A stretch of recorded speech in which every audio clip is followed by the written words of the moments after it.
Dans cette vidéo, je vous présente les résultats des tests de streaming sur PureVPN pour que vous puissiez voir exactement ce qui fonctionne, ce qui ne fonctionne pas et si cela en vaut vraiment la peine. Salut les gars, je m'appelle Eric Hunsaker et laissez-moi deviner. Vous vous êtes inscrit à un VPN parce que quelqu'un a dit que cela pourrait débloquer les bibliothèques Netflix d'autres pays, ou peut-être vouliez-vous regarder BBC iPlayer pendant que vous y êtes. Mais maintenant, vous vous demandez, est-ce que ça marche vraiment? J'ai donc mis PureVPN à l'épreuve sur plusieurs plateformes et aujourd'hui je vous présente les résultats. Alors commençons par le grand Netflix, l'ultime test pour n'importe quel VPN. Netflix est connu pour être le plus strict en ce qui concerne le blocage des VPN.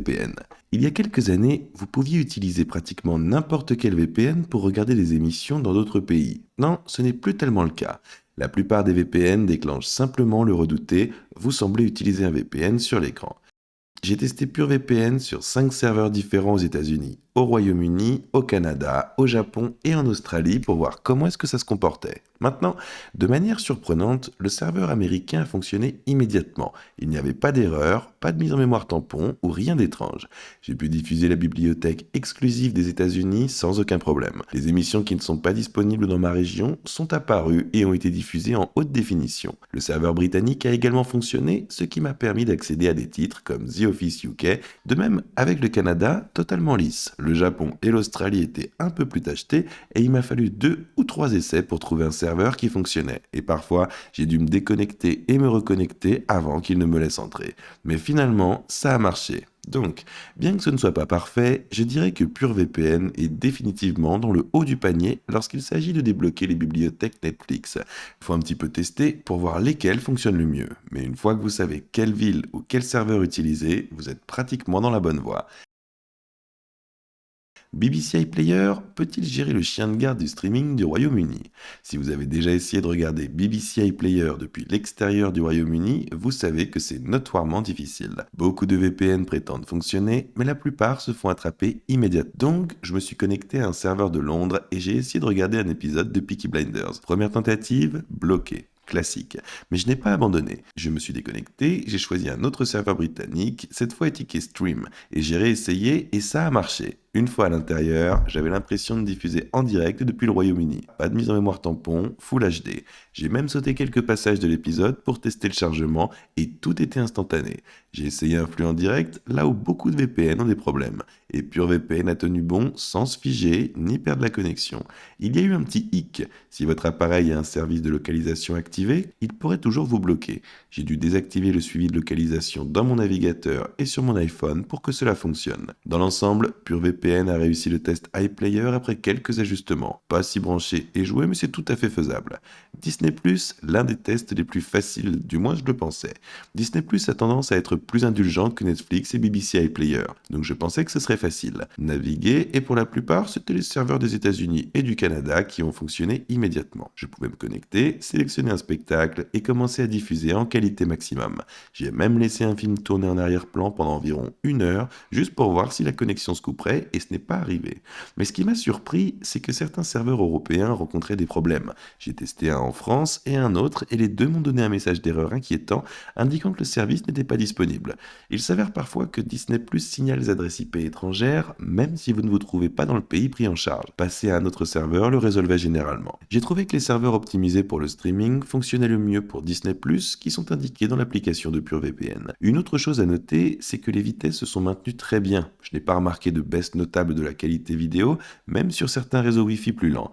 Par rapport à d'autres VPN que j'ai essayés, donc certains ralentissaient votre vitesse de 40 à 50%, alors que PureVPN a seulement chuté d'environ 10 à 15%, et c'est largement suffisant pour la HD, voire même la 4K. Qu'en est-il du streaming sur les téléviseurs intelligents? Si vous utilisez un ordinateur portable ou un téléphone, alors le streaming avec PureVPN est facile, mais si vous essayez de diffuser en continu à partir d'une Smart TV ou autre chose du genre comme un Fire Stick ou une Xbox, PureVPN dispose d'applications pour Fire TV et Android TV, ce qui est génial. J'ai installé l'application Fire TV et j'ai sélectionné le serveur américain et ça a fonctionné du premier coup. J'ai pu ouvrir Netflix et ça a fonctionné parfaitement.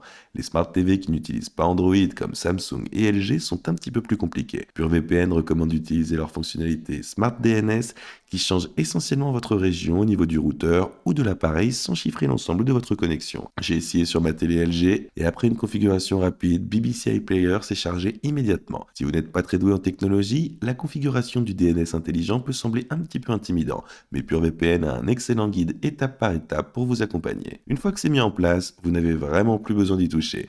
Les consoles de jeux comme PlayStation et Xbox ne prennent pas en charge directement les applications VPN, mais vous pouvez utiliser le même tour de passe-passe avec SmartDNS ou configurer le VPN sur votre routeur. Mais j'ai testé le SmartDNS sur un navigateur PS5 et ça a bien fonctionné pour BBC iPlayer et Netflix. Parlons des inconvénients. Une chose ennuyeuse est que parfois vous devez sauter entre les serveurs pour en trouver un qui fonctionne. Ce n'est pas la fin du monde, mais elle ajoute une couche des autres VPN comme ExpressVPN et NordVPN qui ont tendance à se connecter et fonctionner sans problème. PureVPN a parfois besoin d'un peu plus d'attention. L'interface de l'application n'est pas la plus propre. Ce n'est pas difficile à utiliser, mais cela semble pas super moderne. Certains menus sont un peu enfouis et cela m'a appris une seconde pour comprendre comment charger des protocoles ou simplement trouver un serveur optimisé pour le streaming. La fonctionnalité SmartDNS ne fonctionne pas avec tous les services. Il a fonctionné parfaitement avec Netflix, BBC iPlayer et Disney+.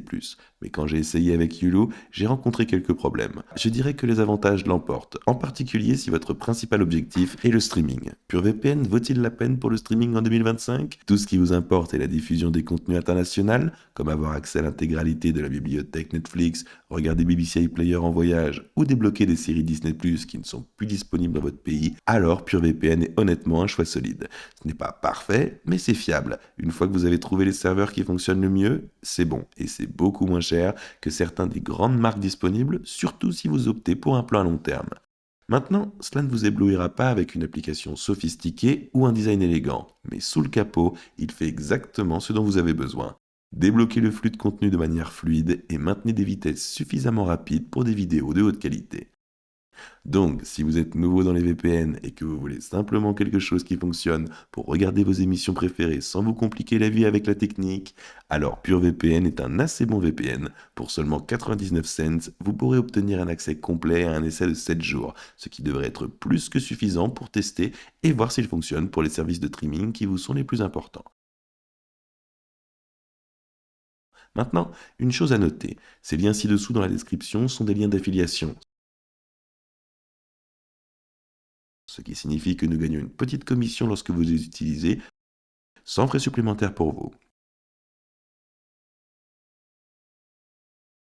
Ces liens ci-dessous dans la description sont des liens d'affiliation, ce qui signifie que nous gagnons une petite commission lorsque vous les utilisez, sans frais supplémentaires pour vous. Ces commissions aident vraiment à aider et soutenir la chaîne, et ils nous permettent de continuer à créer gratuitement du contenu comme celui-ci. Donc si vous finissez par les utiliser, nous vous en remercions infiniment par avance. Et si vous avez trouvé cette vidéo utile, n'oubliez pas de liker, de vous abonner et d'activer la cloche pour ne jamais manquer une autre vidéo. Sur cette chaîne, nous couvrons tout, des VPN et de la cybersécurité, à la façon de rester en sécurité en ligne pour des comparaisons détaillées de produits. Alors assurez-vous de vous abonner. Mais à part ça, merci beaucoup d'avoir regardé, et nous, on se retrouve dans la prochaine vidéo.